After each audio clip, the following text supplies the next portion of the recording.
турмуш курууну кечеңдетүү же карадалык.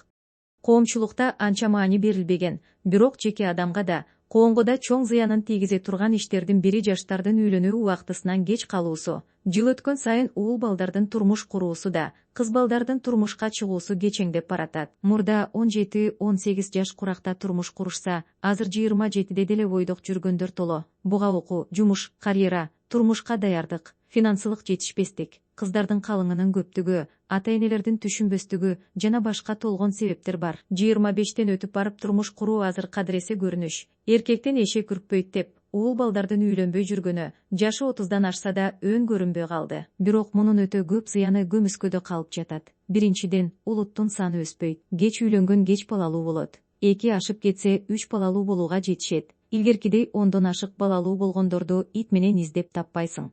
Экинчиден, ойноштук, зына көбөйдү. Жашы 20дан өткөн жигиттердин бойдок жүргөнү бузук иштердин көбөйүп жатканына негизги себеп. Ал эми кыздардын карадалы болуп отурганы мындан да жаман. Кайсы жерде калың кымбат болсо, сойкулук арзан болот. Калыңдын кымбаттыгы, үйлөнүү үлпөтүнүн шан шөкөтүнүн көптүгү, кыскасы, өзүбүз татаалдатып алган жашоо өзүбүздүн башыбызга муш болуп балдарыбызды үйлөй албай, кыздарыбызды карадалы кылып кармап отурабыз. Бара-бара 40тан өткөндөрдүн тоюн көрүү деле айып болбой калышы толук мүмкүн. Көйгөйдү жөнгө салуу үчүн кандай чечимге барышыбыз керек? Чечим. Ата-энелер бала үйлөп, кыз чыгарууда куру намыстан, эл айтат деген түшүнүктөрдөн чыгып, бала менен кыздын келечегин гана ойлошу керек. Элдин тоюн жегем, мен да той кылышым керек. Баланча кызына бергенде эсеп беришим керек. Түкүнчө алгандай калың алышым керек дебей, балдар бактылуу болсо болду деп, өз ара келишип, тойго жана башкага кеткен чыгымды жаштардын кийинки жашоосуна жумшашы керек. Кыздын махрын, башкача айтканда калыңын азайтуу ата-энелерге да, кыздын өзүнө да жакшы. Калыңга акча таппай үйлөнө албай жүргөндөр көп. Кайсы жерде калың кымбат болсо, ошол жерде сойкулук арзан болот деген сөз бар. Мунун чындыгын көзүбүз менен көрүп жаткан учур. Жаштарга ырыскына Алла Таала берерин, үйлөнсөм үй бүлөмдү бага албай калам деген түшүнүк шайтандын азгырыгы экенин түшүндүрүү кажет. Болбосо ыраматылык чубак ажы айткандай, бутума турсам үйлөнөм деп жүрүп, көптөрдүн башка жери турбай калып жатат.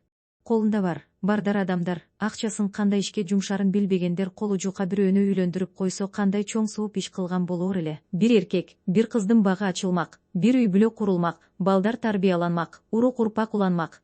Кандай көйгөй болбосун анын ачкычын баягы эле динден табабыз. Пайгамбарыбыздын ага Алланын тынчтыгы жана мактоосу болсун. Эй жигиттер, үйлөнүүгө даяр болсоңор, дароо үйлөнгүлө. Ушуну менен көзүңөр арамдан, өзүңөр зынадан сактанасыңар.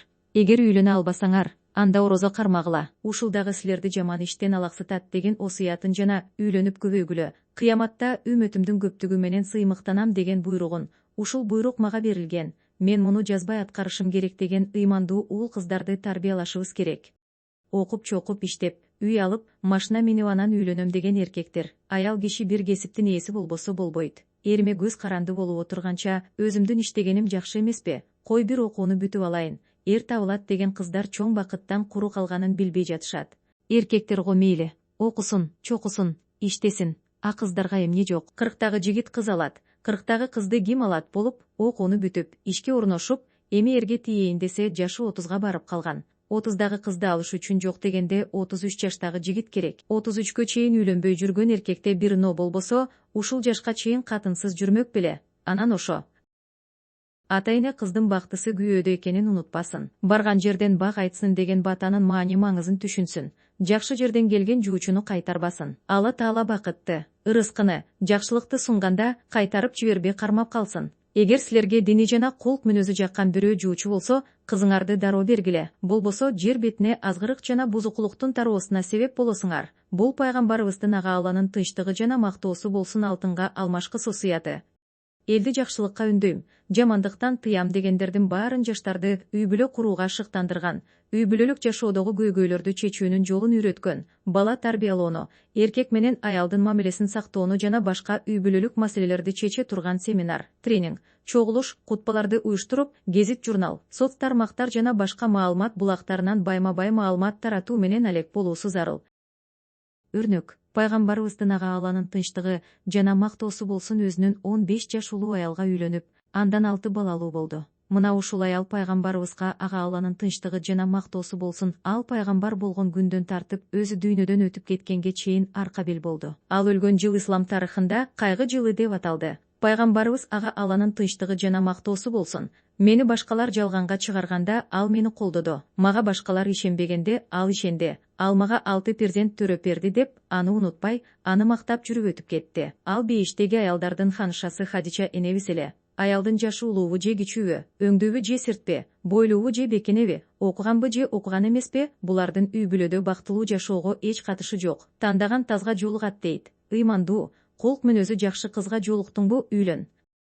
Кыргыздагы азыр улуу муун деп аталып калгандардын кимиси менен сүйлөшпө. 12 бир туугандын 5-чиси элем, 11 туугандын кенжесимин, деп кеп кылат. 15-16 жашынан турмуш куруп, ондон ашык балалуу болуп, аларды багып, тарбиялап, элге журтка кызмат кылганга жараган адам кылып өстүрүүнүн өзү эмне деген эмгек. 30-40ка чейин окуп, карьера куруп, анан үйлөнүп, 2 баланы мышыктын мыймыйындай үлпүлдөтүп багып, алары же эне тилин, же ата салтын билбей, же бери кыргыз эмес, же ары башка эмес, орус айтмакчы, же эт болбой, же балык болбой ата журтка кызмат кылуу ары турсун. Ата журтун билбеген, ата журтун тоготпогон муунду өстүргөндөр эл душманы эме эмне?